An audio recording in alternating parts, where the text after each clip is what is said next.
బాబాయ్ ఏం పేరు బాబాయ్? నా పేరు కుల్లాయప్ప అండి. పుల్లయ్యప్ప. నాది కడప జిల్లా. కడప. మరి కడప జిల్లా కదా, జగన్ పరిపాలన ఎలా ఉంది? జగన్ పరిపాలన సూపర్గా ఉంది. ఏం మీ కడప అని చెప్తున్నావా? కడపని కాదు, ఇప్పుడు ఇంతకుముందు స్కూళ్ళు ఎట్లా ఉన్నాయి, ఇంతకుముందు ఆరోగ్యశ్రీ అనేది ఏ విధంగా వాళ్ళు ఇంప్లిమెంట్ చేసినారు, సరిగా చేయలేదు. స్కూళ్ళల్లో బెంచీలు కానీ వాళ్ళ వసతులు కానీ పిల్లలకు మధ్యాహ్న భోజనం ఇస్తూ ఉన్నారంటే, నేను నా బిడ్డలను ఇంతకు మునుపు ప్రభుత్వంలో ఒక హాస్టల్లో ఇడిచాను. ఏది ఆ హాస్టల్ కూడా రెసిడెన్షియల్ హాస్టల్, మెరిట్ పైన పోయింది. మెరిట్ పోయిన విద్యార్థులకు ఎట్లాంటి ఫుడ్ ఇవ్వాలా? భావి భారత పౌరులు కదా వాళ్ళు, వాళ్లకు నాసిరకము పురుగులు పడిన అన్నము, సరైన పౌష్టికాహారం లేకుండా చారు పప్పు అంటే మొత్తం అంతా మిగిలించి మేము తీసుకొని పోయే వీక్లీ వన్స్ ట్వైస్ మేము పోతాం. దానికోసం వాళ్ళు మా పిల్లలు ప్రాకులాడేవాళ్ళు.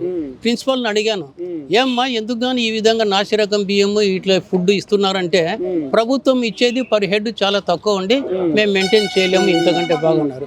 మరి ఇప్పుడు ఈయన జగన్మోహన్ రెడ్డి సార్ వచ్చిన తర్వాత దినదినము ఒక్కొక్క మెను, వారంలో 6 రోజుల్లో 6 రకాల మెను, పౌష్టికాహారము, కోడిగుడ్డు, తర్వాత వాళ్ళకు పాకం పప్పు అంటారే మా సైడు, అది ఆ విధంగా ప్రతిదీ కూడా పౌష్టికాహారం ఇచ్చి స్టూడెంట్స్కు ఎంతో బాగా, భారీ భారత పౌరులు కాబట్టి వాళ్ళకు ఖర్చు పెడుతున్నారు.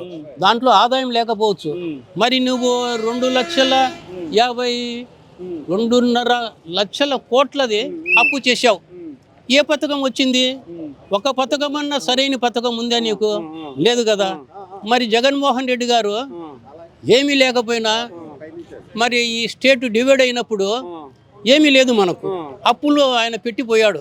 ఆ అప్పులను తీర్చడము ఒక ఎత్తు, మళ్ళీ దాన్ని సంస్కరించాలనేది ఒక ఎత్తు. ఇవన్నీ ఏం లేవు. జగన్మోహన్ రెడ్డి గారు కడపలో రౌడీజం చేస్తున్నాడు అంటే మొన్ననే పోలీసులపై దాడి చేశారు కదా. జగన్మోహన్ రెడ్డి గారు రౌడీనా? అయ్యయ్యో, ఏందయ్యా ఆయన ఇప్పుడు మేము రాజశేఖర రెడ్డి సార్ ఉన్నప్పుడు ఫ్యాక్షన్స్ ఎక్కువ ఉన్నాయి. మా పెద్ద ఆయన రాజారెడ్డి గారు ఉన్నప్పుడు కూడా ఆ టైంలో ఉన్నాయి. ప్రతి ఊర్లోనూ ఫ్యాక్షన్ ఉన్నది. ఉంటే మేము ఆ ఫ్యాక్షన్ ఎదుర్కొన్నామనుకోండి, అది వేరే విషయము. జగన్మోహన్ రెడ్డి సార్ వచ్చిన తర్వాత ఏ ఊర్లోనూ ఫ్యాక్షన్ లేదు. ఒక రక్తపు బొట్టు కూడా పోయిన ఎలక్షన్ కానీ 2014 ఎలక్షన్లు కానీ అఖండ మెజారిటీతో గెలిచారు, కానీ ఒక్క మర్డర్ కూడా జరగలేదు. ఎందుకు రెడ్లు మాత్రమే ఊళ్ళు పంచుకున్నారంటే కడపలో?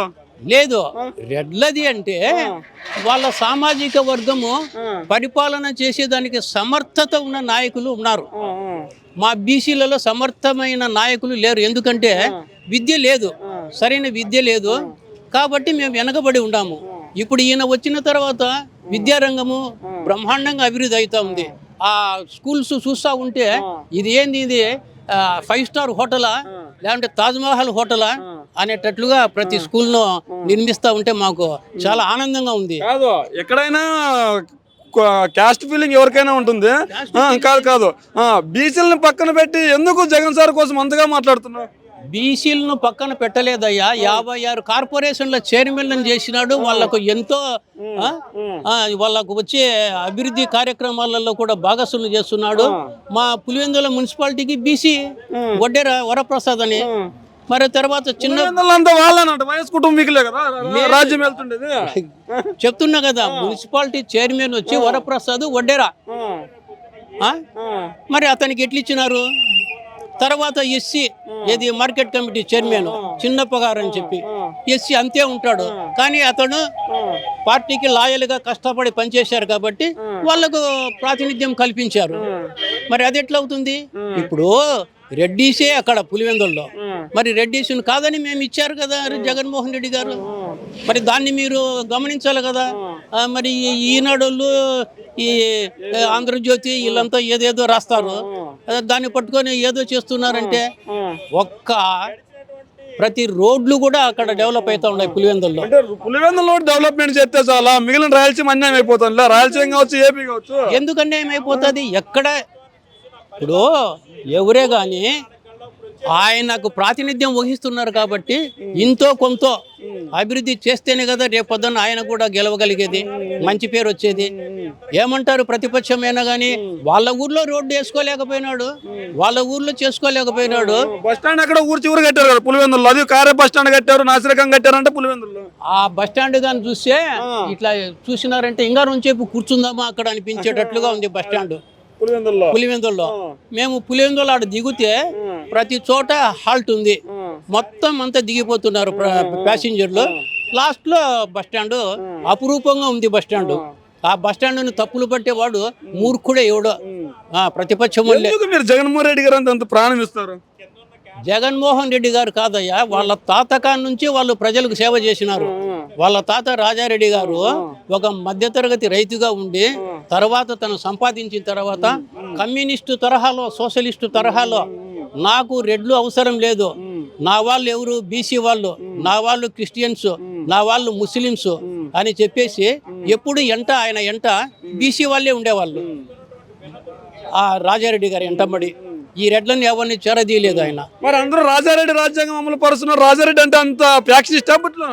ఏదయ్యా, పాలిటెక్నికల్ కాలేజీ ఆయన కట్టించాడు, ఐటీఐ కాలేజీ ఆయన కట్టించాడు, డిగ్రీ కాలేజీ ఆయన కట్టించాడు, వెంకటేశ్వర దేవాలయం ఆయన కట్టించాడు, రంగనాయకుల దేవాలయం ఆయన కట్టించాడు. ఇన్ని మంచి పనులు చేసి ఆయన మీరు ఏదో ఫ్యాక్షనిస్ట్ రాజారెడ్డి రాజ్యాంగం అంటున్నారు కదా. రాజారెడ్డిది ఉంటే గనా ఈ విధంగా ఉండేది కాదు. జగన్మోహన్ రెడ్డి గారు సాఫ్ట్ కాబట్టి అందరూ మాట్లాడగలుగుతున్నారు. అదే మా రాజారెడ్డి ఉండింటే తొడగొట్టి పిలిచిండు.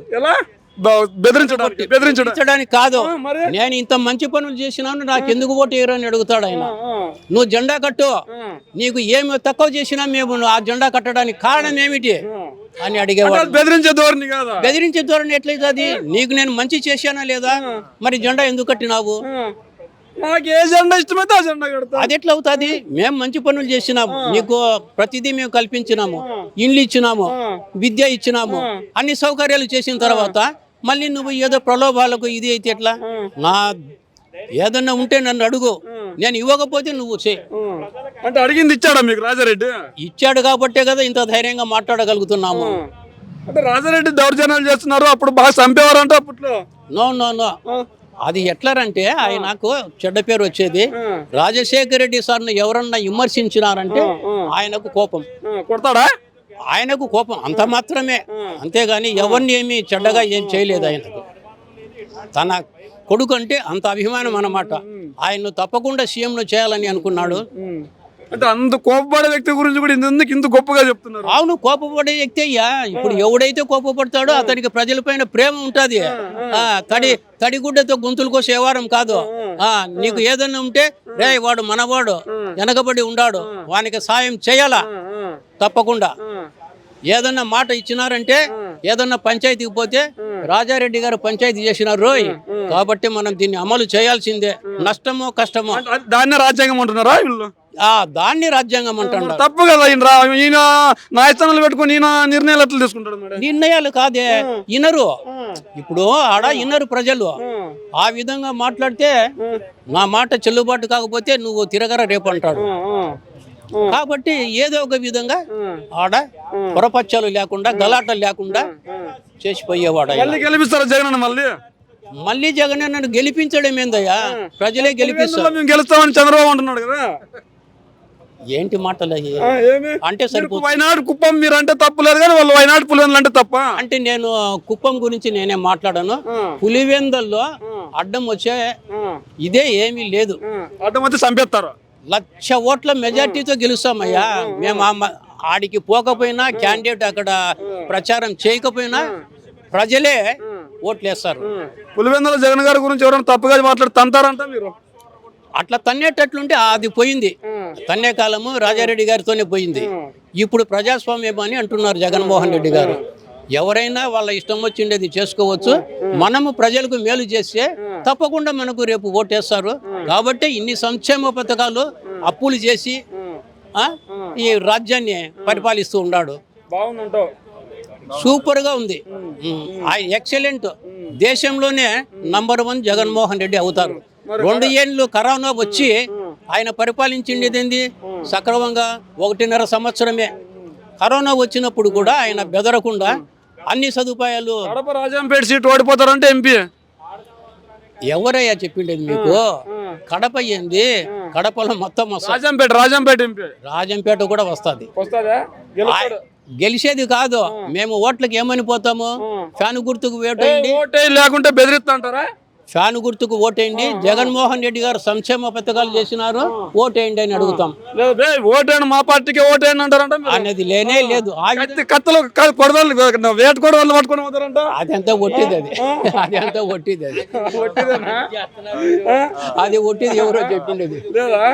లేదు లేదు. అంటే నిజంగా ఫ్యాక్షన్ లేదా రాయలసీమలో ఫ్యాక్షన్ లేదా? ఫ్యాక్షనే లేదు. బాంబులు ఎత్తారు, కొడివెలతో నరుకుతారు, చంపుతారు. లేదు, లేనే లేదు. కడప లేదు, కర్నూలులో అంతో ఇంతో ఉందేమో. కడప లేదు, అనంతపురం లేదు, చిత్తూరు లేదు. కర్నూలులో 1 or 2 ప్లేసెస్ ఉండొచ్చు, అంతే. Thank you.